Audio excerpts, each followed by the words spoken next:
think about something like, grab a brush and put a little makeup. I like it, but I think it should be a little more like, how about you put a little makeup? How about you put a little makeup? Okay, so, grab a brush and put a little makeup. Just fade away the shake-up. Watch for the keys on the table. You want him. What was that part? Oh, I don't know. I just thought in between it'd be cool to go, you want him. So, grab a brush and put a little makeup. You want him. Do you think it's a little too intense? Not at all. Just got a little makeup. You want him. It's a friggin' hit. You want him.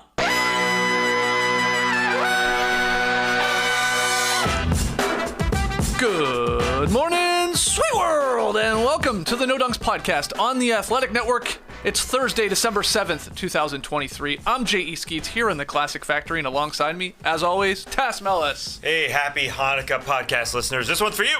Next to him, it's the bearded one, my top shot hot boy, Trey Kirby. Hey-o. Hey-o. And over yonder, the man making the magic happen, super producer JD. Hello. There he is, and look who's behind him. It's Jerome. Little behind the scenes footage from Jerome. The Beanie Boys over here. Shout out to the stream team joining us live right now on YouTube. We'd love to see that. Smash that like button. Make sure you subscribe, comment away. Podcast listeners, leave us a 5-star rating and review. 5-star Friday. It's going down tomorrow on the Drop Podcast. So get them in. We got a fun one here in the factory, and we had another wedgie. So let's just show it to you. Wedgie number 11. Yeah, baby. Block. And it was another block task. Terry Rozier blocking Kobe White at the rim, wedging it in there, doing a little backward somersault. Nice overhead shot from the broadcast. They obviously referenced it, calling it a wedgie. So we love to see it. Back-to-back block wedgies. So, yeah. Hey, Eagle, they're not that rare, I guess, anymore. But anyway. It's awesome. Pace picking up, Tess. Yeah, and great defense from Terry Rozier. I like the Terry Rozier story in Charlotte since he started. He's playing all right. Yeah, they lost last night, though. Yeah, the Bulls are, well, they're not back, but they're on fire they're right not? now. No, you told me they had to get back to 500. Okay. Yeah, I might change my mind here. Hottest team in the East. What a surprise. Hottest team. Okay, let's play a little fill in the blank. Yeah, this is how we're recapping. A busy night in the association. 11 games on in total. This is the losers' night between all the in-season tournament fun. Good games, though. But we had some great games and some big individual performances, and I want to start with that. Best individual performance was, Trey Kirby, who? Gimme Daddy Donk. Luka Doncic, 40 points, 10 rebounds, 11 assists, wearing a Sasha Vujacic headband. Yeah. Incredible look from Luka Doncic, but the reason he really gets best individual performance is for his first half. 29 points, 10 rebounds, 10 assists. The first player with a 25-point triple-double in a half in the play-by-play era, 96-97. I feel like the play-by-play era is taking a lot of shots recently. We're knocking down everybody in the play-by-play era right now. But this one takes the cake for me because it actually got a text from one of my non-NBA friends, Sweet Murph Baby, who sent along the stats this morning and said, wow, how do you even let someone do that to you? And I think the reason was, as Will Hardy said post-game, that was a masterpiece of dog shit. Yeah. This was pretty easy for Luka. Tim Hardaway said, Luka set the tone with that, knocking down shot after shot after shot. After shot after shot after shot. I thought he was going to go 50, 20, and 20. Maybe he would have if this didn't end up being a 50-point game in the end. But Luka was in complete control. It was honestly pretty easy. He shot a lot of wide-open shots, I thought, in the first half. The passes were tricky. When the Jazz decided to put 2 or even 3 guys on him, he would have to contort his body to find somebody for a wide-open jumper outside. But the Jazz didn't provide much defensive resistance, and Luka was happy to take advantage of it. We might have a new Fred VanVleet on our hands here. Daddy Luka. Yeah. He's been on fire since having this new baby. We saw the baby bump with VanVleet in the Raptors run way back in the days. The same going to happen here for Daddy Donk. I like that more than Daddy Luka, as I put in the headlines and named the show. Maybe we'll change it to Daddy Donk. But yeah, what an incredible performance. I mean, it sounds like a joke. 29, 10, and 10 at the half? A bit, yeah. I like how the Jazz are trying to double them. They're at least trying to play defense. We'll get to some teams that are just playing single defense. Get out of here. But he did it for his daughter, Gabriella, who he writes on his sneakers, writes her name after having it last week. I like the Luka-Derek Lively combo, and whenever he throws a pass up to Derek Lively, he throws it down. Dante Exum, his first start for the Mavericks this season, 7 assists going behind the back. What is up with that? Is he going to start for this team? But yeah, that was easy. He only had to play 3 quarters. Yeah. To get 40, 11, and 10. Didn't have to play the fourth. And he got into it with Chris Dunn a little bit. Well, Chris Dunn got into it with him. Yes. Chris Dunn just got into his face, put up the one finger up near Luka's nose. I thought he was going for a pick there. He was saying, how many kids you got? This many? Yeah, Luka did not fight back. He just laughed at him. He did laugh. That was bad. You won't believe this. Dallas now has a perfect 7-0 record when Luka has a 40-point triple-double. Okay. Yeah. Makes sense to me. Sort of checks out. But, I thought maybe Luka would get this, but there were some other big individual performances that you could easily make the case for. I'm going with Joel Embiid because this was by far more of a game. Came down to the wire with the Washington Wizards. Joel Embiid coming back after 2 games out. He looked fresh. I liked him on the defensive end. First possession, he challenged, making the shot miss, and then Kyle Kuzma tried to dunk on him twice. Tried to smash it on him, and Joel Embiid got up and blocked the snot out of Kyle Kuzma. He threw it behind the back, sort of actually threw his legs past to Tyrese Maxey. That was beautiful. And then got on with it. Did a dream shake. 4:30 left. Fake pass. Goes into his move. Boom, boom. Back to back. Beautiful dream shake. Hits the shot. And then he hit a fade for 50 points. He's doing it all. First time this season that he's able to get to that. Most shot attempts this season as well with 29. After those 2 games, I think he looked absolutely freshest. I like the Koulibaly dunk the best out of this game. There's a huge big dunk. Koulibaly dunk. Even the Sixers bench was like, ooh, that's a nice dunk. Yeah. But yeah, Joel Embiid, 50 points. That's the 6th time in his career he's hit that mark. 19 of 29 from the field. Tass said a lot of shots there. Made 1 3 on 2 attempts. Got to the line, as he always does, 11 to 13. Chipped in 7 assists, steal, and a block. All of this in about 38 minutes. He leads the league in scoring again. This would be, if he can hold on to this would be his 3rd straight season leading the league in scoring, and we haven't had someone do that since James Harden, which I think is really, I don't know, maybe makes it seems almost more special in a weird way, being a giant dude, being a big guy in today's game, where it's sort of all 3-point shooting and they have the ball in their hands a lot. But unreal run for Embiid here for 3 years running when it comes to scoring the ball. Well, he would average 50 points a game if he played against the Wizards every single night. Their first game in November, he had 48 points in 31 minutes. Daniel Gafford and Danilo Gallinari are their centers. They're literally scared to take bumps from Embiid. He hits them like the first couple of possessions, puts them in the basket for easy scores. Like he scored one over Gafford on one of the first possessions of the game. He shot it over his head backwards. No resistance from these guys, so they take a couple of bumps, and then in the second half, they're literally scared, backing off of him, and then Embiid just between the legs, hit an easy 15-footer. Joel Embiid's a very, very sweaty guy. He goes Ewing mode a lot of times. He looked barely dewy in this one. So, an easy one. An easy 50 points. I think they were saying afterwards, this was a quiet 50 for Joel, and I completely agree. Sort of was. Embiid has now scored 48 or more points in 3 of his past 4 games against the Wizards. His eyes light up. Just nuts. A little love to Desmond Bane as well, who went for a career-high 49 points. Caught fire in the second half, 32 in the final 2 quarters, 19 of 31 from the field, 4 of 8 from deep. He made all 7 free throws, 8 assists, 6 boards. He's becoming more of a complete player, which you like to see from Desmond Bane. I mean, he's been the sort of the lone bright spot for a very underwhelming Grizzlies season. But yeah, he almost got to 50. Remember, we always do our 50-point predictions. 2 years ago, I think I took Bane, bit of a wild card pick. He didn't get to it, nor did he get to it last night, but he's probably got a 50 in him there somewhere in his career. It was ridiculous what the Pistons were doing. They just didn't double it to get it out of his hands. They didn't think about that for a second. That was sad. That was their chance to snap the streak last night. Wow. They've now lost 18 in a row. They're up in the third quarter. They're up 8 points, but they just let Bane keep on going off because their next games are Magic, Pacers, Sixers, Bucks, Hawks.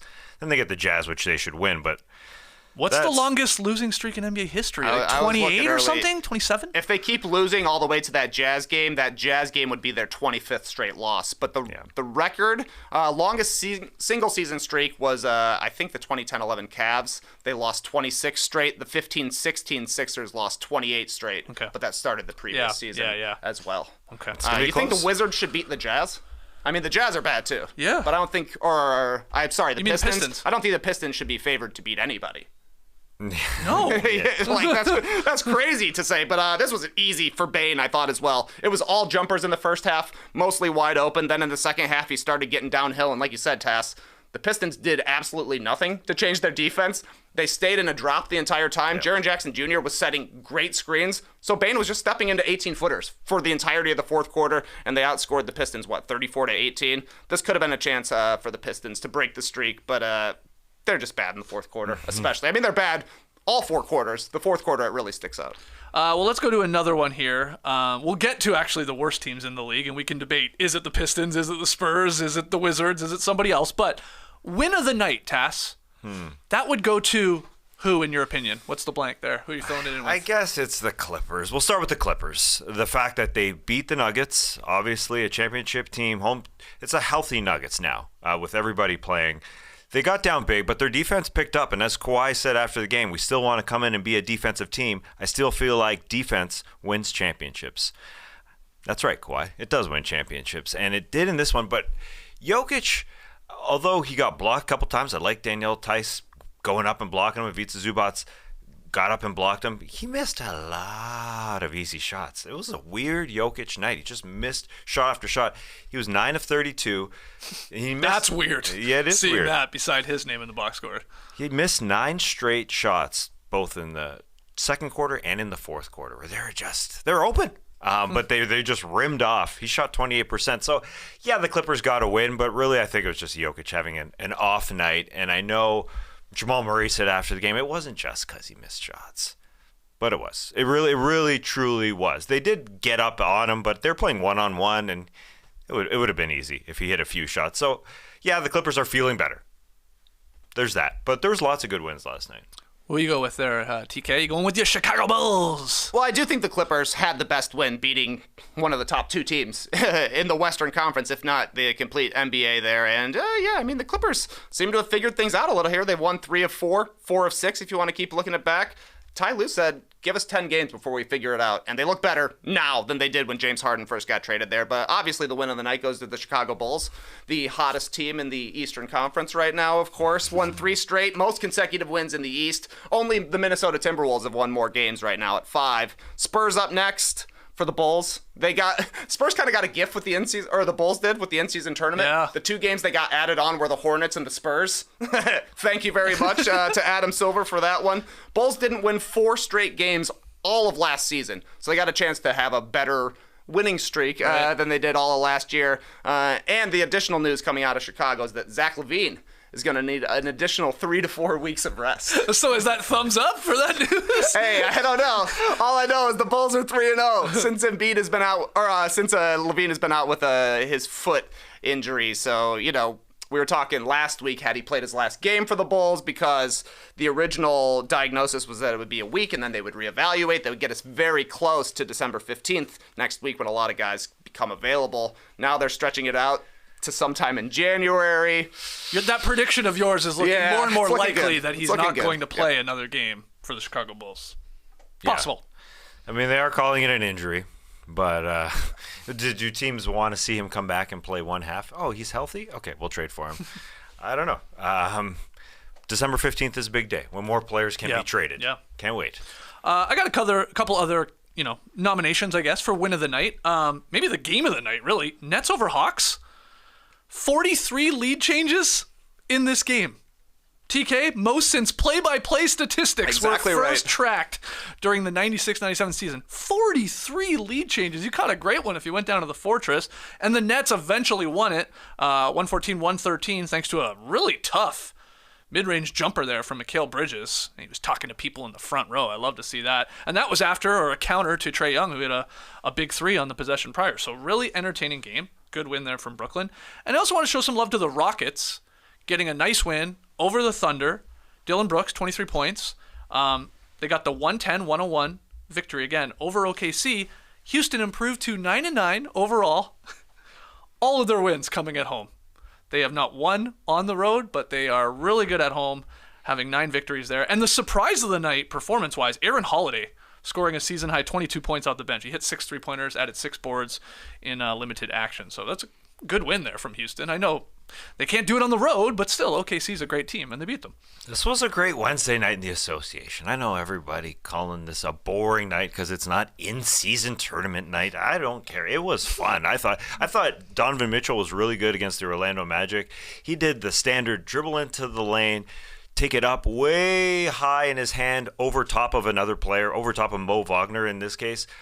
That was a sweet, sweet move. It's a real Dwayne Wade type move. Yes. But Mitchell, I feel like, is the only dude who does it really in the league. He does it a lot. We've got a Mo Wagner short coming on all your social media platforms. Mo Wagner's doing some things, but Mitchell was doing some things to get over the Orlando Magic, who have lost 2 in a row. He did enough with his team. He had 6 big assists. Everybody moving the ball.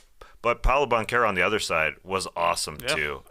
42 points, swatting Donovan Mitchell once, hit an and one through 3 guys, but they just couldn't hit shots. And this is what the Magic problem might be, especially on the road.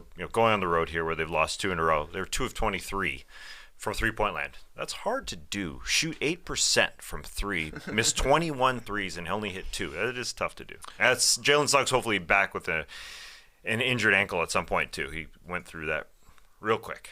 All right, our next one here. We should get a poll going on this one.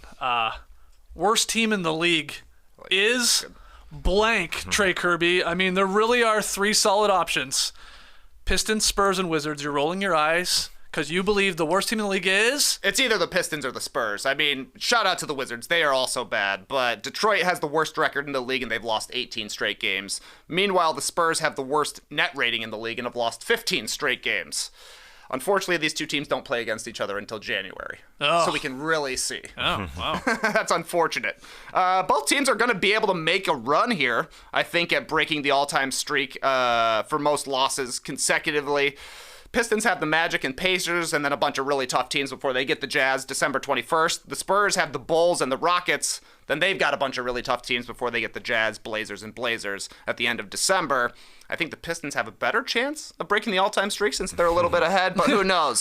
Spurs are 3 points worse on point differential. Yeah, they're because bad. they've gotten absolutely smashed this season. 3 of the 8 worst losses in the league are by the Spurs. They've lost by 41, 40, and 36 already. Meanwhile, the Pistons are actually in some of these games. The Suns somehow have the worst net rating in the 4th quarter this season, but then it's the Pistons, and then it's the Spurs. So I don't know. Is it the Pistons at a minus 3.7 or the Spurs minus 3.1 in the 4th quarter? I'm going Pistons. They're trying to win. Yeah. They paid Monty Williams the biggest coaching contract in NBA history coming into this season. People told me they were going to be making a play-in run. Yeah. Some said the same about the Spurs. I will be honest with you. After Victor Wembanyama had a strong start, but I'm going the Pistons because they had designs on actually trying to compete this year. I'm going with the Spurs because I think the Detroit Pistons have a couple things going for them. I think they are trying to win, as you said. I think the Spurs are trying to lose. Yes, they are. Because they don't play a point guard. They literally don't. They had Jeremy Sohan playing for a while as their point guard, who isn't a point guard at all. Now he's on the bench. Yesterday it was Keldon Johnson starting in the backcourt, sort of, with Devin Vassell, who can shoot the 3 ball. Chetty Osman got the start, too. And Chetty Osman, yeah. A weird 3 right there. I think Pop is kind of doing it on purpose. Like, let's everybody touch the ball, not have a point guard take over, because I think Trey Jones really should be starting. But they want everybody moving the ball, and that's not going to work. I do think the Pistons, just by default, they do have a couple guys that will come back in Bogdanovich and Monte Morris at some point. But they had a lead in the 3rd quarter yesterday when they should have won, and they didn't do anything about it. They didn't double the guy who scored 49 points to get the ball out of his hands. Really weird stuff happening there in Detroit. I don't know either, but I do think, even though people ridicule Cade Cunningham, he is sort of becoming a 3-point shooter. I do think he is a better player, but who the heck knows with these two scenarios here. I'll go Spurs because I just don't think they actually don't have as many good players as the Pistons do. Yeah, I mean, it's fair. The Pistons have the 4th worst offense and the 7th worst defense, and the Spurs have the 3rd worst offense and the 6th worst defense. And you already talked about the net rating there, Trey, which San Antonio has the abysmal minus 11.8 net rating. Pistons minus 9.2, just as close to being just as bad. These 3 teams, though, we're talking about the Pistons, the Spurs, and the Wizards. They have a combined 8 wins. It's not very many. That's the Chicago Bulls right now. That's the red-hot Chicago Bulls with 8 wins. That's the 3 of them combined. That's how rough this is. I think I ultimately go with Detroit.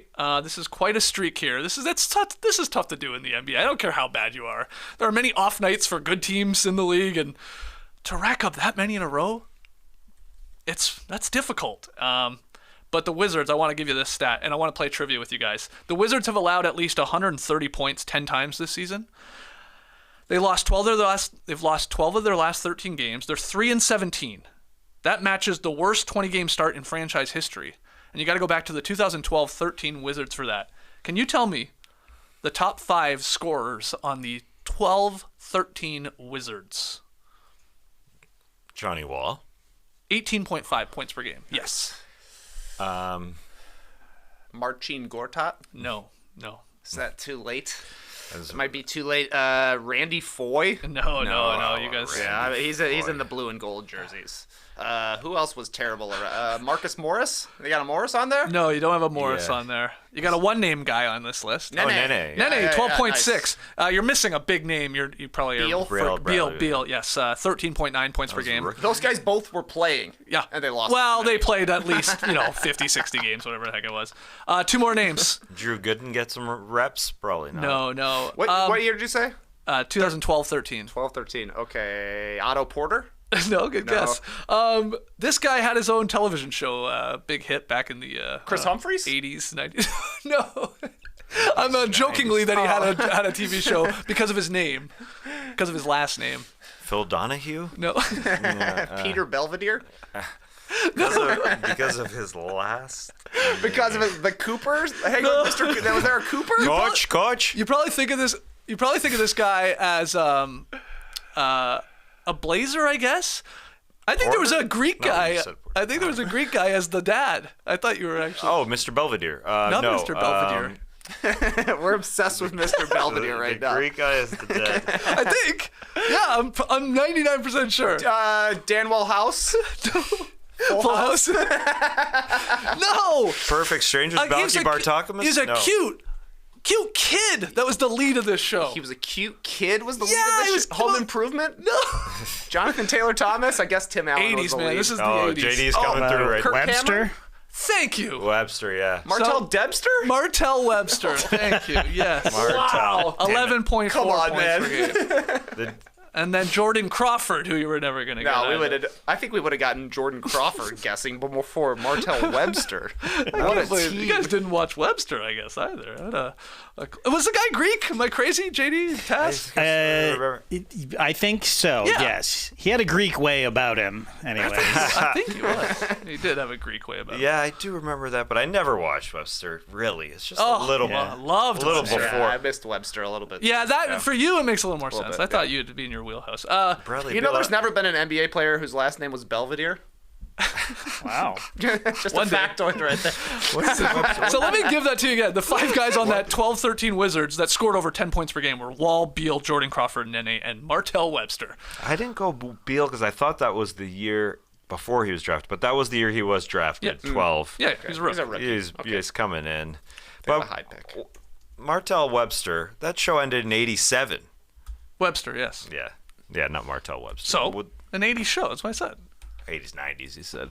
Oh. That's what he Reruns said. were on. Reruns. Yes, Certainly. yes. Yeah. It's probably still on somewhere. Is it okay? I consider Webster a 2023 show. Let's Okay, let's just do one more. Let's just do highlight George of the night. Papadopoulos, you're Yeah, right. okay. I knew that, damn it. Highlight of the night was Tass. Start us off here. Oh, well, you want something weird. I was watching that Cavs Magic game, and what was the highlight to me was the Waldo costume that somebody had in the Cavs arena. Because I was watching, it was actually 1 hour after I read Where's Waldo with my daughter, and I'd be looking for... Wow. Here we go. I thought he did a great job looking like Waldo because I was looking at Where's Waldo an hour before, and my daughter was finding Waldo before me every single time. So when I saw that an hour later, I thought, wow, found Waldo for once. But he was just cool. I like the way he was flexing. He went up, double arms, Draymond Green type flex. He was excited about the game. He wasn't looking at his phone the whole game. he was actually watching the basketball game. So I appreciated Waldo. That was the highlight of my night. Do you consider the Waldo's book an 80s or 90s book? Yeah, it's current. Wow, it's current. wow. It's present right now. Oh, present too. Yeah. When was it first published? When did Waldo first go missing? I mean, it is present because the Waldo versions now they have like 9 versions of Waldo within the book. Oh, yeah, like yeah. you know, like Other guys. I have a women, men. You never know. Wizards. I mean, that's an yeah. OG though. The Wizard. Yeah, what did you say his name was? Did I say it once? We talked about it once. Yeah. 'Cause I saw a guy that looked exactly like that walking down the street. Oh, damn. Yeah, I forgot what his name was. Was he holding a staff? Yes. Oh. He was literally holding a Yeah, staff. that's him. Yeah. Well, I was That gonna Wizard say, G. That's the Wizard's mascot. yeah, right. G Wiz, right? Not Wizard G. I thought it was. I was gonna say I have a customized, I mean, basically Waldo book of my dog Luna. Like you can get a customized version of these things where they like whatever dog I picked like the dog, like they give me 20 options to pick a dog, right? Okay, I picked the one that looks the most like my dog, and then they put it in all the pages just like they would hide So a you just Waldo. gotta find. Yeah, I gotta your dog? find my Luna. That's cool. I mean, it's more for friends' kids and stuff like that. But it's not like I'm cracking it out every night trying to Still there. Wow, yeah. check out the pages. Okay, highlight of the night, Waldo. I love it. Surprise. Surprise. Are you going with an actual basketball player or something sort of random like Well, that? I also liked in that game, Paolo Banchero's first points of the game. He had 42, a career high. Like they threw him a pass as he was cutting down the lane. He just barely got a hand on it, but it tipped off and went into the hoop, so he gets credit for it. He was like smiling. You never see him react to anything, I feel like, on the court. So Yeah. to actually see a grin from Paolo, delicious. The highlight of the night for me was the end of that Nets-Hawks game. It was just a big shot extravaganza. Like Bridges also hit a layup with 32 seconds to put the Nets ahead. Trey hit the big 3, ice cold, 17 seconds. Then Bridges just a little bit taller than DeAndre Hunter on the jumper there, looking like Paul Pierce from the right elbow. What'd you think? Was Trae Young fouled by Dennis Smith Jr. on that last take to the hoop? I could see why they were upset. Yes. Yes. If you're a Hawks fan, you're probably upset. He looked a little off balance to me, driving as well, and then definitely got a bump from Dennis Smith Jr., which maybe he sold a little bit. Still had a chance with the one-handed. Put it on the rim at least, but I'm always okay with a no call in those situations. Yeah. Couple other big plays, 2 from the Mavericks' dominant victory. Derek Lively II threw down a monster alley-oop in traffic off of a Luka pass. It was like thrown like low, like out in front of the rim, bodies everywhere, and he just went and grabbed it and obviously finished the alley-oop there. Rashawn Holmes detonated on Walker Kessler. Kessler's getting dunked on left and right here this year. It's like 3 monster dunks on this guy. That was big. You already said the Bilal Coulibaly, Wizards rookie. He sort of blew by Paul Reed, sort of fast dunked it. Got great reactions from the Sixers bench. I thought was funny. And then one more, Jonathan Kuminga, who had a really good game for the Warriors in a close win over the Blazers, but he had a big baseline dunk off a very pretty alley-oop pass from Draymond Green with like a minute to go in a very tight game. I think they were up 2 at that point. Yeah. And that put them up 4. And again, he had a really, really good game. He saved the Warriors last night. He didn't play the first 31 minutes, then scored 13 points on 6 of 6 shooting, including that alley-oop from Draymond in the last 17 minutes of the game. We did have a final question here that we're not going to get to. Most disappointing team this season, and mine was going to be the Warriors. They got the win last night, but it did not look good. Not an impressive win, I didn't think. And who were you going to go with here? Straight Pistons, just to complain a little bit more. Oh, more Pistons, jeez. Because Jaden Ivey's just chilling on the bench. They're playing Sasser. They're playing Alec Burks before him. I mean, he is playing, but he's sat the whole first quarter yesterday, and those guys are playing more. Monte Morris is going to come back at some point. I just don't understand the rotations. Well, I don't like that. Thompson only played 16 minutes. Sasser only played 5 minutes. Like, I mean, I know you got Bogdanovich back, and he's going to eat up some of those minutes, but it's not helping them win any games here. Like, if you're going to be bad, you might as well, I don't know, lean into, like, your youth. You would think. Yeah, right? Or a little bit of a tighter rotation. Like, they played 11 players last night. Yeah. I don't really get why, but Jalen Duren got hurt. It's weird stuff happening there through Monty. All right, well, let's hear from everybody out there. Fill in the blanks when it comes to, best individual performance, the win of the night, the highlight of the night, worst team in the league. I know we got the poll. Do we have Any results on that one? We have results. Yeah. The worst team in the league was the Pistons, but I don't have the results right here. Okay. Yeah, they were first. Second in votes was the Wizards, and third in votes was the Spurs. Spurs is just, they're lucky the Pistons are on an 18-game losing streak, and the Wizards stink too. Like, I mean, it's like, they're very bad. But also, they had the number 1 draft pick this last season. Like, right? Like, they're not trying to win. Yeah. Whereas the Wizards are paying big-time deals to Kuzma and to Poole, and then the Pistons are obviously trying to win. Okay, JD's bored of this. He wants to go to a commercial break, so let's go to a commercial. We'll be right back. Oh, Shopify, my old friend. I mean, really, our old friend.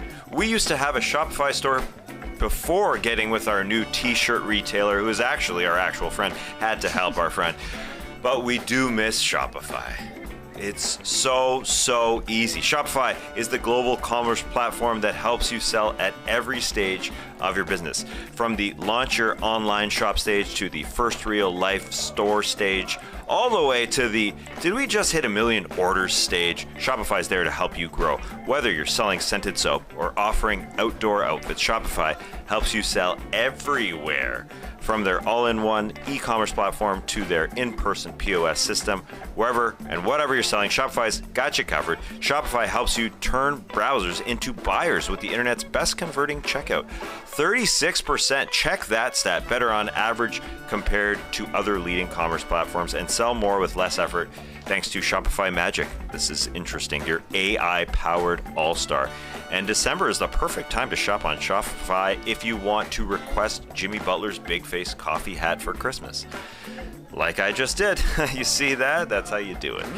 Shopify powers 10% of all e-commerce in the U.S., and Shopify is the global force behind Allbirds, Rothy's, Brooklinen, and millions of other entrepreneurs of every size across 175 countries. Plus, Shopify's award-winning help is there to support your success every step of the way.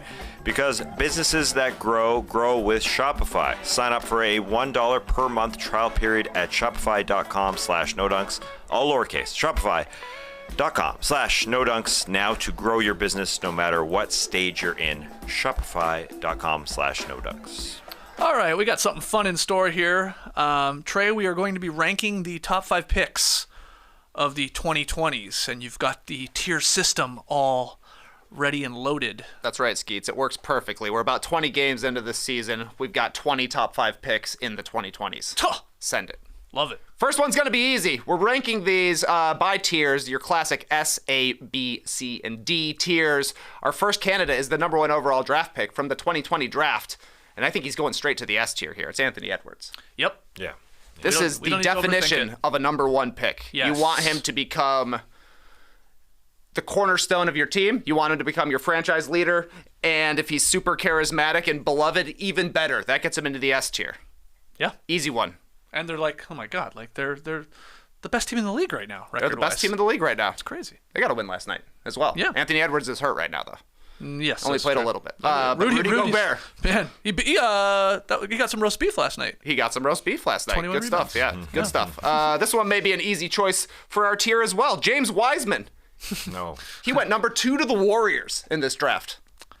Yeah, he did. He is now the 3rd string center for the Detroit Pistons. Yeah. Yes. Yeah. He didn't even play much last night. So do you go C just to hope that he's still around and give him a shot? Probably not. That's being way too kind. He's going to be our lowest ranked guy. He's D. Yep. Yeah. I'd put him on E. Yes. If I could. Yeah, since these are all top 5 picks, he doesn't Yeah. really rival much here. No. All right, LaMelo Ball.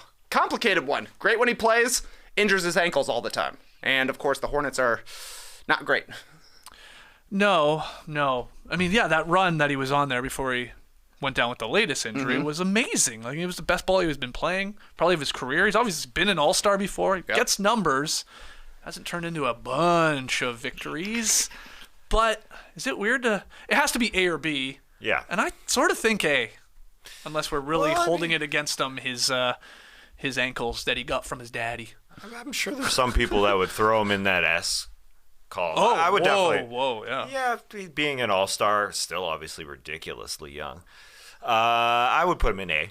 Okay.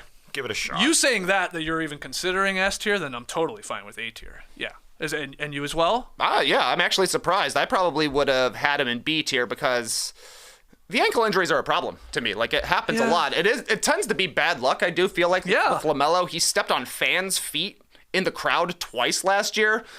But also, you're missing a lot of time, so I hold it against you. But if you guys want to put him in A, I am happy, because I think I'm generally the biggest LaMelo guy here. Yeah, so I think we have to. I mean, the guy's averaging 25, 8, and 5. Yep. And, like, decent percentages, too. And on a very bad team, is doing his best. I like that spot. Okay.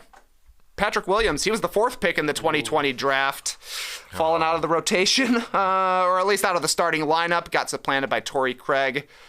I think this guy's at best a C tier. Oh, yeah. Oh, absolutely at best.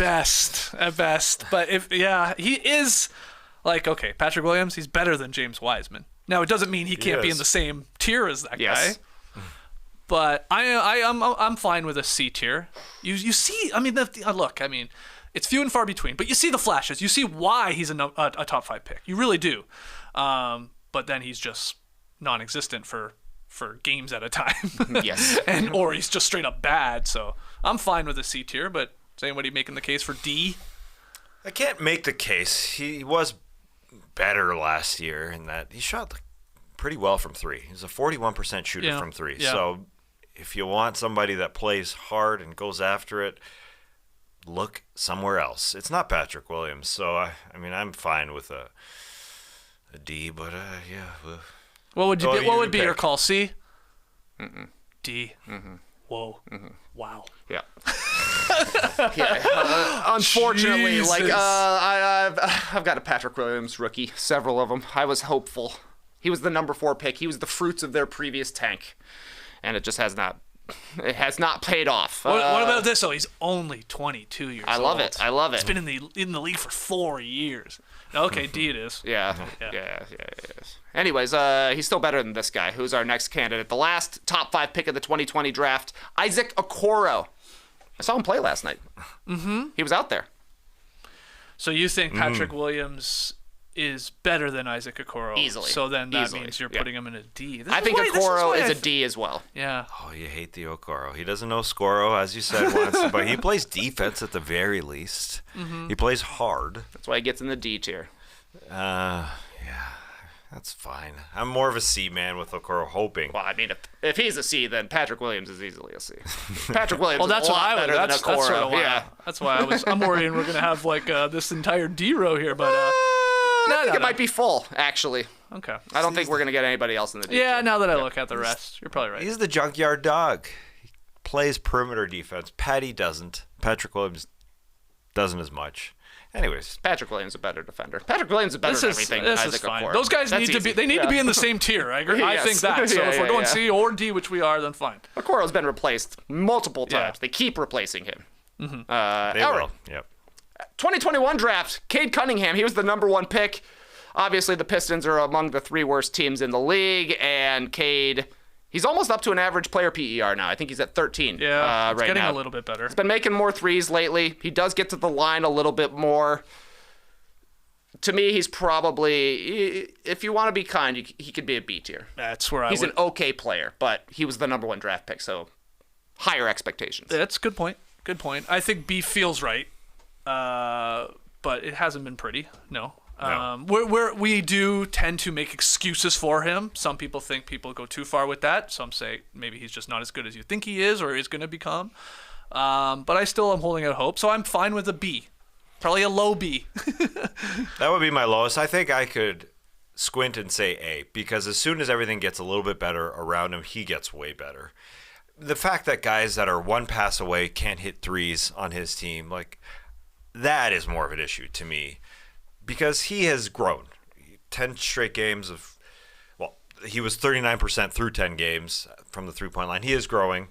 I think everything gets around him a little bit better, so to see, but yeah. B's good. He's good. Yeah. All right, Jalen Green. Oh, yeah. Jalen Green. Jalen Green's a tough one to figure out, man. It's very interesting. He's kind of been supplanted, I feel like, in Houston. He felt like he was going to be the main part of their rebuild, and now he's certainly behind Şengün in the pecking order from the very same draft. And then they've obviously brought in Dylan Brooks. They brought in Fred VanVleet. They drafted another wing player in Amen Thompson this past year. I kind of feel like Jalen Green hasn't established himself. Probably a C tier to me. Ooh. I believe in him being a starter on that team and being good at it. I like the fact that he doesn't just go up and chuck all times. They're relying on everybody. Like you mentioned, Şengün and Dylan Brooks and Fred, and obviously Jabari Smith. Like all 5 of them are capable guys on Ime Udoka's team. They're trying to get everybody going. So I believe in him. I put him at a B, and depending on the team, I put him higher because I'm a Jalen Green fan. I like how he's just going head down to the hoop and not just trying to, be a 28-point guy, because that won't work. Yeah, this is a better position for him, being around vets and on a sort of a winning team, or a team at least have plans to win games. So I like that. He's tough to figure out because he really is inconsistent. One game, it's 25, 26 points, getting to the line, hitting threes, good percentages. And then the next night he'll have your 5 of 14s, your 4 of 15s. It's like one good game, one bad game, or 2 good games in a row, 2 bad games. So that's why I think it's difficult to figure out where to put him. His averages, they're down against his career numbers. But again, that's okay. I think that's fine. I think he's becoming a better player. So you said C, you said B. I think I'm B. I think I have him sort of on a Cade level through his career. So I would have him low B. Okay. I can accept that. Okay. I don't think you want to try and draft a 6-man with the number 2 pick, though. No. That's what I would say. No, but yeah, you think that's what eventually he'll become in this league? Yeah. I think his ceiling is Zach LaVine, but I think his most realistic is J.R. Smith. Good players. Yeah. Yep. Good athletes. And that's good shooters. I mean, and I know it would depend on how we would be ranking them, but those are, to me, like you just said, C to sort of A players with Zach LaVine at his best when he's at his best, but B makes sense is what I'm sure. getting out. All right. Evan Mobley, 3rd pick in the 2021 draft. Could have won Rookie of the Year until a second-half explosion from Scotty Barnes. Evan Mobley, where do you put him? I think we would have said likely S tier after his rookie season. Yeah. Right. But not anymore, I don't think. Not anymore. He's an A. And yeah, go ahead. Yeah, I mean, he's obviously an incredible defender. I've been just a little reluctant to put him up there. I've loved him so much. I thought his game was going to grow offensively, but it really hasn't. It's just he's reliant, but he's taking far less threes. He's playing inside the arc now these days, and obviously you want him on your team. A is definitely the highest. I'd probably put him at B right now, even though I love him. Oh, that seems too low. The guy's a double-double machine still in his 3rd season. I mean, and you're right. It's tough in today's game. He doesn't shoot a 3 at all. I mean, he really has completely removed it even from attempting them. But 16 and 10 with great defense for a young guy is probably the toughest thing to actually learn and be good at in this league. Okay, he's an A to me. Okay. I could accept that. You think higher or lower than LaMelo? Oh, lower. Lower than LaMelo. Okay. Yes. Sounds good to me. Yeah. All right, Scotty Barnes. He was the 4th pick in the 21 draft, Rookie of the Year. Great season, rookie season. Tough season. 2nd year. Yeah, but 3rd year, he's back, baby. Now he's back. Yeah. Yeah. You thinking A tier? Is he back enough to... I'm thinking A tier. I don't think you can get to S tier. I think some Raptors fans believe it, and hopefully they're right. I mean, is he a future cornerstone guy? You definitely see it at times, and then you don't at other times. But I'm fine with an A tier. That's the highest I shall go. Okay. I don't think he's going to take over as a number 1 offensive guy. You don't think he has, though, at times this season? I know the At Raptors do not have times. a record that's going to wow you, but... He's had some nice 4th quarters. Yeah. So he has, for sure. He's a good defensive player. But, yeah, he's going to be a complementary to a number 1 offensive option guy in a good world, I think. I would have him definitely above Mobley, personally. Okay. That's the homer card, no doubt. And, yeah, I'm fine behind LaMelo. Yeah. He's shown more offensive growth, I think, than Mobley has. Yeah. Which is good. And, he shot 50% from 3 for the first month of the season. I don't think that's the case. It's come back to earth here. Yeah, He's shooting 38% from 3. If he can shoot that, in a season, that's really, really good. But you're right. He was red hot at the beginning. Here's the player the Raptors took Scotty Barnes over. Jalen Suggs of the Orlando Magic. He was the 5th pick in the 21 draft. A lot of people had him mocked at number 4 to the Raptors. Kind of indistinguished first couple of seasons, but he's been a part of the Magic's surprising start, I think. To start this season, does that get him to the B tier, or is he like a C with the defense and the energy? Yeah, this is the debate here. Is he B or C? Is he at the end of the B, or is he at the top of the C? Yeah, he's a hardcore energy guy, obviously. actually his shooting is a little bit better than I expected. Being at 36% from three, he has improved year over year over year. Wow. He has. Seems like a classic C to me, though. Yeah, we need somebody in the C tier as well. I think that's right. I was looking a little empty there. Look a little empty there. He's a starter, but I feel like the Magic still would upgrade him if they could find the right player. It's a fascinating question the way we're doing this, but I think the answer is yes. Is like if we had those three guys, Cade, Jalen Green, and Suggs, and they were available to be picked by any team in the league, who are you taking first? Team X? I think most of them are probably taking those two guys ahead of Suggs. So I think so. I think he slots in nicely there. Mm-hmm. All right, next draft, 2022. Our number one pick, Paolo Banchero, Rookie of the Year, fourth place FIBA World Champion medal. They don't give you a medal for that one. No. Strong start for the Magic this season, 42 last night. For me, Paolo is currently an A tier, potential S tier in the future. Yeah, I'm a fan. I'm a big Paolo. So am I. Yep. I'd love to see him get better at free throw shooting. That's a weird little thing. He needs to get better at the line for some reason. It'll help. Shoots Yeah. like 68% or whatever it is, but can hit the three right now and has takeover mentality. Is super young. Has his team winning games. Big reason why. So it is either S tier because you're fully in on it, or it's A tier. Where do you go? Yeah, I'd go A. Such a sellable guy as well. I mean, he is going to sell tickets, make money for the Orlando Magic. Yeah, obviously a great defender as well. Somehow, some way, he's way better at shooting threes than free throws, which is really weird. But I believe in him. Okay, so you're going A tier though. Yeah. We're not putting him on the level of Anthony Edwards. But we have him at the top. I like that. No. Yeah, Top I think of the that's A. good. Okay. He might get supplanted here, though, by Chet Holmgren, the number 2 pick in the 22 draft. Obviously didn't start his career until this season, but Chet's awesome. Yeah, he is. Yep. Chet will be in the S tier someday. Right. I think. Not yet, though. Not yet, but I would have him no lower than the A tier. I agree. But where are you going to put him? Like, are teams After teams LaMelo taking is Chet where I would have Holmgren him. over Paolo? Yeah, I do think they would. Wow. Well, I don't know. Maybe. I know. Maybe. I know. They didn't. It's a tough. They had the chance and they didn't. That's true. That's true. Yeah. Well, okay. We're agreeing on the A tier. Yeah, I agree on the A tier. It's just where are we slotting He's him? damn good. And he benefits from playing with such great players and not having everything on his shoulders kind of thing. That's a good point. I mean, if we swapped Chet and Wemby, yeah, it's a fair point. That's right. Oh, sweet guys.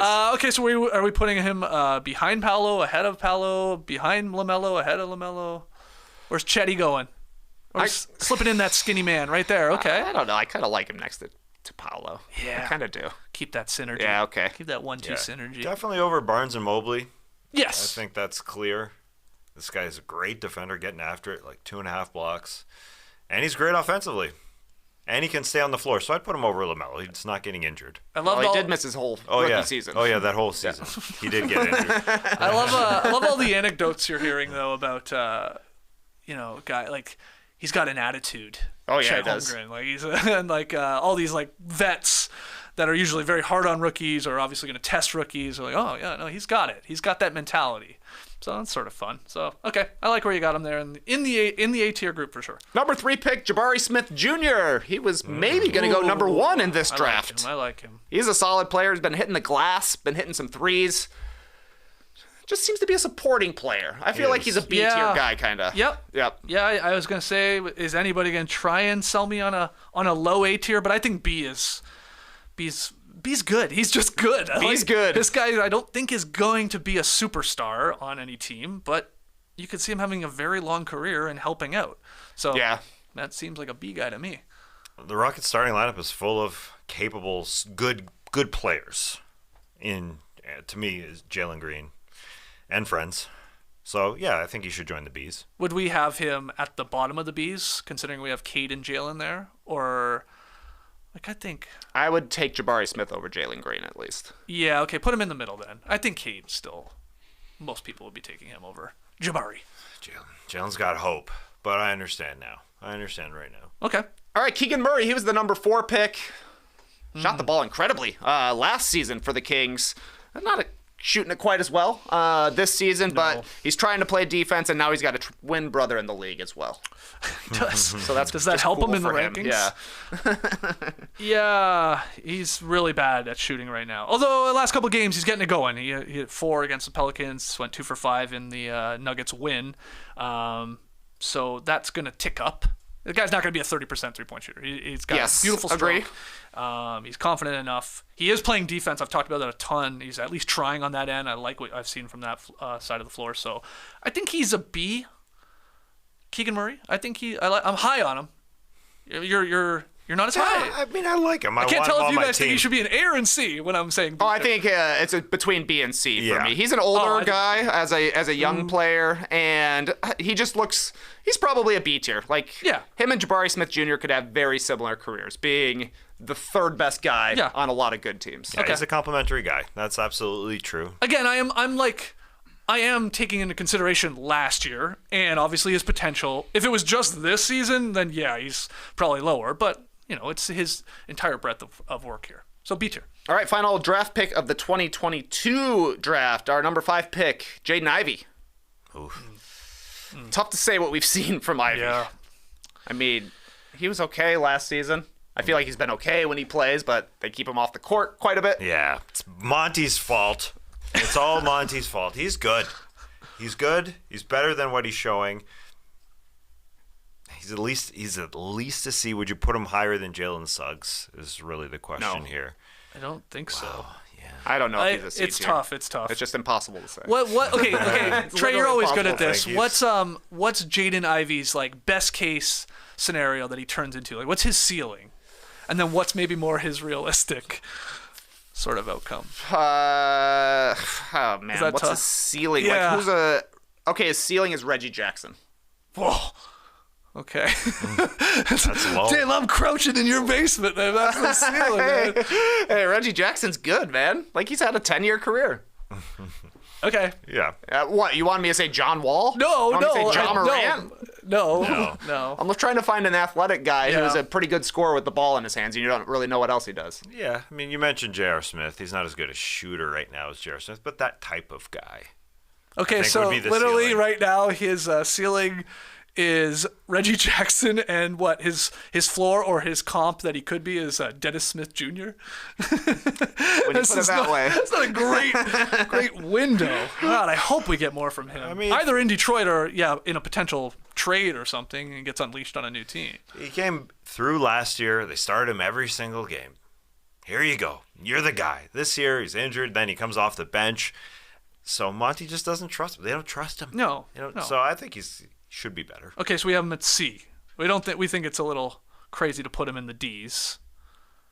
So we're putting him behind It's not a Suggs? D. It's not a D. Wow. We don't even love it. We don't love it. Well, I mean, Patrick Williams should be a C. If Jaden I Ivey was trying to say Patrick Williams. All right, man, you're talking me into it. I was have to looking ahead. readjust I'm here. looking at these guys. Yeah, that's right. All right. Controversial here. Number 1 pick in the 23 draft, Victor Wembanyama. Does he make it in the S tier because of who he is? Or do you want to be realistic about it and say he's probably in the A tier right now? Put him up there. You think we need somebody else up there? Yeah. Yeah, it's hope. It's a dream that this guy actually makes it to what he's supposed to be. Can't even guard Naz Reid. He's got to work out. Jokes. He's got to work out more. He's got to get bigger. You're gonna put him in the S tier, eh? Why not? I think he should be in the A tier. Where with you, would actually. you put him? Yeah, that's fine. Him and right beside Chet Holmgren. It's their dream Yeah. relationship right there. I mean, yeah. It's only December 2023, you know? Yeah, the Yeah. guy has barely played. Barely played. And they're both of those guys, Chet and Wemby, have been awesome. Yep. They really have. A for just awesome. the impact on both ends. A for awesome, that's right. All right, B for Brandon Miller. He's up next, the number 2 pick in the draft this past year. He's had some moments, I think, with the Hornets, but they obviously are really struggling.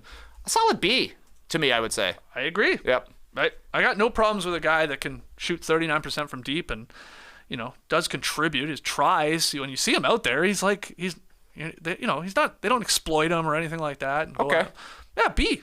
All right. I don't care where we slot him in there. He's right in the middle, basically. Yeah, I totally agree. You just got hopes for him. And it's a good start. It's a Very good start. Yeah. All right, Scoot Henderson, number 3 pick. He's wearing goggles now. Yeah. Wonder if they're prescription. I thought I was told that he wore goggles because he has contacts in, and that they didn't want him messing with his contacts, like poking his own eye. Maybe he couldn't like stop touching them or something. Huh.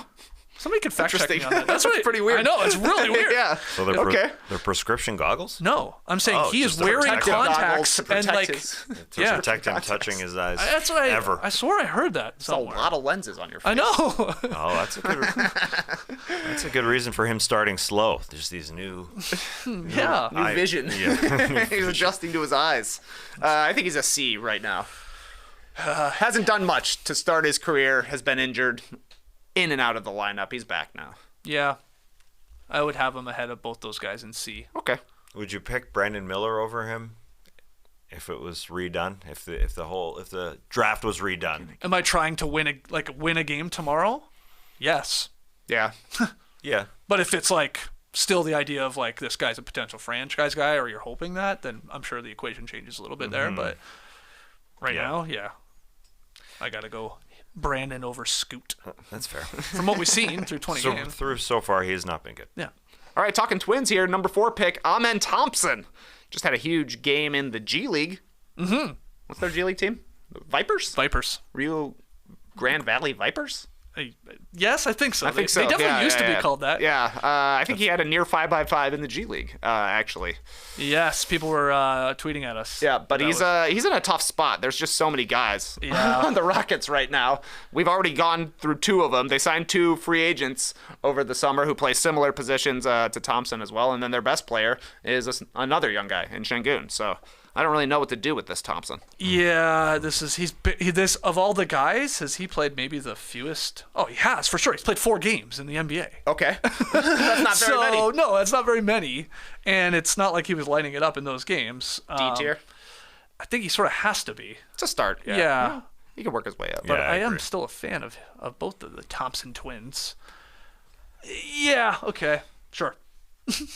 Okay. It's just because we haven't seen anything. We haven't seen enough Yeah. to know. So if there was an INC, maybe you could get that. Our final draft pick, the 5th pick this past draft, twin to Amen Thompson. It's Asar Thompson. Oh, yeah. We have seen a lot of him. Oh, we have. We've talked to him up a lot. It's been incredible. He's not making shots, but he's doing everything else. That's right. So it's already sort of appearing to be one of the better perimeter defenders in the league, at least for his size and all that he can do, like blocks and steals and getting at it on that end, rebounding. I know that was like a huge thing for a guy his size. Yep. But where are you putting him? You're not putting him with those A guys, are you? No way. Not at this point. For me, he is an incredible defender. At the highest, I'm putting him B for me. Mm-hmm. But at the end of the B's to me. I think that works. I would think I would probably have him behind Keegan Murray here in the B tier. Okay. Throw it back up there, Yep. JD. I want to see where we're slotting him when we look at all these B's, because we got Cade, Jabari, Jalen Green, Brandon Miller, Keegan, and then, yes, one of the Thompson twins there. Yeah, sure. I like that. Okay. There it is. There it is. I don't know. I'm feeling bad for my guy Patrick Williams now. I think he should be in that C tier. Okay, I'm okay with that. I mean, I Yeah, would he's, say he's this from just the a jump. standard role player. There's a standard role player right there. Nice, and it makes our bell curve look even better. Yeah. You know, perfect distribution. All right, now we've got through 20 draft picks in the 2020s in the top 5. 1 S tier player in Anthony Edwards. Our A tier goes Paolo Banchero, Chet Holmgren, Victor Wembanyama, LaMelo Ball, Scotty Barnes, and Evan Mobley. Our B tier, Cade Cunningham, Jabari Smith Jr., Jalen Green, Brandon Miller, Keegan Murray, Asar Thompson. The C tier goes Scoot Henderson, Jalen Suggs, Patrick Williams, Jaden Ivey, and then our D tier, Amen Thompson. Sorry, you should get an INC. Yeah. Followed by Isaac Okoro and James Wiseman. Yeah. I think that's a fair breakdown here. Man, I can't wait to see. I would put Isaac Okoro right beside Patrick Williams just to see. I'm going to watch both. We're going to be watching that one closely. See who makes it. P. Will versus Okoro. Both 8 points per game. What do you got? Wow. I like it. Not bad. I mean, I wonder which one is going to come back to bite us in the ass, because it always happens. But, you know, will it be Amen because he should be an INC possibly? Will it be you Scoot fools? as a C. C, Yeah. Wemby should be an S tier, An you S, yeah, it fools. could be. Chet maybe if you want to go. Who do we have too high, perhaps? Too high, we have somebody in the A, I think we have to pick. Yeah. Man, I don't know. Yeah. I don't know. I like our A's. I feel like LaMelo, Scotty, and Evan Mobley would realistically, when you look at it, probably be in like an A.5 tier. Okay. Because you would definitely take Paolo, Chet, and Wemby over those three. Yeah. But you would also take LaMelo, Scotty, and Evan Mobley over all the guys in the B tier. So I don't know. Yeah, I think yeah, he's yeah. in the right spot. Yep. Yeah. A.5. I like Mobley at the end of the A tier because of those guys. He feels the least likely to be a star, the number one guy in a team. Yeah. Where all the other guys are proving it that they can be, or we think they'll get to that. So there it is. Cool. Tier maker. You got the best of me. That's fun. Good stuff there, good TK. stuff. All right, we got to take one more break. When we come back, a very simple tweet of the night. It's the season of giving, and nothing feels quite like giving the perfect gift. That one you're so excited to watch be opened. That new game system. That ticklish stuffed animal. That custom suit from Indochino. Because no gift fits more perfectly than an Indochino suit. They're made to measure and totally customizable with endless options. You can choose your own cut, fabric, lining, and more to create the suit of your dreams at a surprisingly affordable price. I noticed we have the No Dunks holiday dinner on the calendar. Yeah, that's for later right. This week. This Friday. What better way to kick things off than with the exchanging of Indochino suits? Oh, wow. Indochino makes getting measured easy, so maybe after we've taken the 10 minutes to set up our measurement profiles, we do a name draw, and you get to customize a suit for whoever you draw. With new colors, fabrics, and outerwear styles, the possibilities are endless. Buttons, vents, pockets, lapels, you pick them all, baby. Oh, I'd love to see what Skeets makes for me. I'd love to see the linings you choose, Skeets. Oh, it's a little Harry Potter theme inside there, I think. I may have Maybe to a go- little custom pocket for your wand. Yes, thank you. Thank you indeed. I chose Draco Malfoy's wand. What a spooky guy. Anyways, you can give a perfect fit gift with Indochino. Go to Indochino.com, use code NODUNKS to get 10% off any purchase of $399 or more. That's 10% off at INDOCHINO.com with code NODUNKS. Love to see the sickos here in the stream team debating the tiers. You know, people saying, oh, that person's too high. That person should be over that person. Oh, my God. You need another tier, somebody said. We should have SS tier and S tier to differentiate between these star players. Man, how many tiers? What if we just made a tier for every single person, every single player? Like 450 tiers? Yeah, it would just be like ranking I them love in it. order. I love it. Here's my tier idea. Number 1. Okay, that's the first ranking. Yeah. Number 2, that's the Okay. second ranking, and so on. Okay, let's get to tweet of the night. Tweet of the night. Wow. Tweet of the night from @NBA. You ever heard of it? No. Simple tweet from them. And I actually just pulled the video because we have our first look at the semifinal court for the in-season tournament tonight in Vegas. Both games will be going down in the T-Mobile Arena there in Vegas. Blue and red. It's the Pistons playing versus the Sixers. I don't get it. I was a little disappointed with this. NBA colors. Yeah. They're going to be black and gold. That's what we thought. Yeah. They dropped the ball and they dropped the floor on this one. Especially when they didn't allow the Lakers to wear their black jerseys, saying that it would blend in. I thought, okay, it's gonna be black and gold. Oh. Respect. True. No, Respect. yeah, they were actually just like, no, we got too many colors. That black's going to look really weird on this. Like the Raptors pulled off. I mean, they pulled off the black. Yeah, the aesthetic. Yeah, It looked good. Yeah. that's what we thought. We Yeah, all exactly. were thinking, oh, this is going to be cool. Oh, gold, black vibes here. The gold cup, the NBA cup, and no. Red and blue. What you going to do? I think it looks like shit. Sorry. Yeah, but you said the NBA preventing the Lakers from wearing their Black City Edition uniforms because of concerns over the visual contrast between those jerseys and the design of this specialized court. According the to contrast, yeah, really, yeah. that's what they're saying. According to Dave McMenamin, What? when one Lakers player was informed the team wouldn't be allowed to wear black on Thursday, he replied, "That's ass." Who said it? On the Lakers players. Yeah, which Lakers player said, that's ass, when they found out they couldn't wear their City Edition jersey? I could see LeBron saying that's ass. You don't think... Why wouldn't Dave credit it to one of these guys? Yeah. They must have said, that's ass. Hey, don't tell them I said that. D'Angelo Russell. Well, it's not bad. It's not bad. I'm leaning on the younger end of things. That's ass. A lot of people were thinking Aston Reeves. Who else? Ask Christie? Max Christie. It's got to be a young guy. Really? I think it's an old guy. Nah, Yeah. young people say that's ass. That's ass. So do old people. Okay, so who said it? LeBron. Nah, I think LeBron would want his quote. Yeah, he'd want to say. Say, here, give me that pen, Dave. Didn't he called Adam Silver a genius He did. for this one? Yeah. Not for the court. but No, yeah, not for the court, for the turn. Yes. Why did they pick red and blue? I don't get it. I think Trey's right. There was Yeah, like NBA NBA's, you know, That's our we've logo. always had sort of red. I mean, the colors representative for the conferences too. You know, in All-Star games past and stuff like that. I don't know. I mean, literally, like, just put a big red stripe down my sweater right now, and that's your floor, right? Yeah. Pretty much. It's sort of a similar color. I do like it though. Everybody's like, I don't know about these red courts. I don't know about these blue courts. How about both? Yeah. Yeah, suckers. Double down on it. Well, we got the IST semifinals tonight. Just to remind you, early start here for everyone. 5:00 p.m. Eastern on ESPN. Pacers Bucks. And then we have at 9:00 on TNT, the Pelicans and Lakers. And we'll be jumping on playback for that first one. A weird 5 p.m. Come join us and have dinner with us. An early dinner. Why are they doing 5 p.m., man? It's just because I'm just convinced it's the one arena situation. Then why not do 2 arenas or 2 days? Or 2 days. Sure. Like 5 p.m. is a bad start time for a game that you're trying to have people watch. On the East Coast, maybe you're out of work. Not Milwaukee. No, I know. Not to mention, if you're actually there, it's 2:00. Doesn't make sense. It's very strange. They could have just had one game last night at 7:00 and one game tonight at 7:00.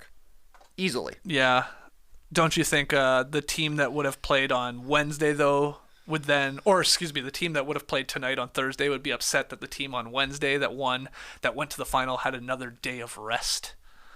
Well, no, because you play the first 2 Eastern Conference games on Monday, the second 2 Eastern Conference games or the Western Conference games on Tuesday. Then you play the Eastern Conference semifinals on Wednesday, so they're rested the same amount from the Monday games. No, but I'm talking about the final. But play it on Saturday.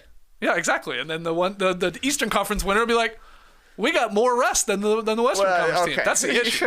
Yeah, I guess so. I think they don't have 2 arenas. In Vegas, they don't probably have 2 arenas they feel they comfortable do. doing this at. Where? I don't know. There's a lot of arenas in Vegas. They build. Not 18,000 seat arenas. Ain't gonna sell 18,000 seats at 2 p.m.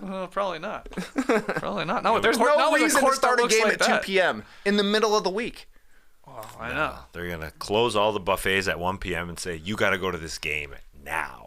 Get there at 2. I think they're going to comp a lot of people. You're gonna be for packed. the 2P. Yeah, it's a lot of seats. It's a big arena for a 2P. Yeah, I think it's maybe 18,000 there. The T-Mobile Arena. Well, okay. Well, we'll see. Let's see who's in attendance. How many people are there tonight? Chris Angel, Who's watching? Chris Angel. Sure. Tom Jones sitting courtside. They should have some sick halftime acts. You're in Vegas. Yeah, have they mentioned any halftime I don't acts? know. I don't think so. Oh, what about they could get the Las Vegas Mob from Ooh, Slam Ball? Oh, boy. Interesting. That's a big arena. That's not a big arena. That's a small arena at UNLV's campus. Yeah, that's right. Oh, the UNLV, yeah. Well, unfortunately, it was obviously just what happened there on campus. But anyway, we will be watching, okay, some of us at 5:00 on playback. Come join us. The link is in the show notes. And then that second game at 9:00. By the way, the over-under for Pacers-Bucks, 254.5. It is believed to be the highest in modern NBA history. Well, the Bucks just had a 23-point game, which is probably why it's so high. Because they're playing pretty well offensively. There's as going to well. be a lot of offense in this first game between the Pacers and Bucks. And then Pels and Lakers. Can't wait. We'll be back here tomorrow for the Drop Podcast to break down those games. Hopefully joined by somebody on the scene in Vegas. can tell us what that court looks like with their very own eyes. So stay tuned for that, and we'll have a bunch of other fun there on the drop. Till then, though, Clipper bro, well, JD, was sorry, man. And we got a Survivor podcast. Do you care? I hope you care. Come join us at 1 p.m. Eastern. No buffs, baby. Yeah, baby. It's a perfect time to get in. There's only 2 episodes left. And we'll break down. Maybe those contestants will show up at the games today. Why not? They're not They might. actually. They might, yeah. That would be very sad if they're announcing as their celebrities. Drew and Austin from Survivor 45 are here for the 5 o'clock Bucks-Pacers game. I think Caleb will be watching, though. Yes. Yeah, he's a sicko. He's a sicko for sure. Okay, Clipper Bros. You heard it here first. Have a great time. Turn up. Love you guys. Awesome. Thanks for joining us, and remember, Wayne Newton will be at the games. He's got to. Please win. Face the day, people.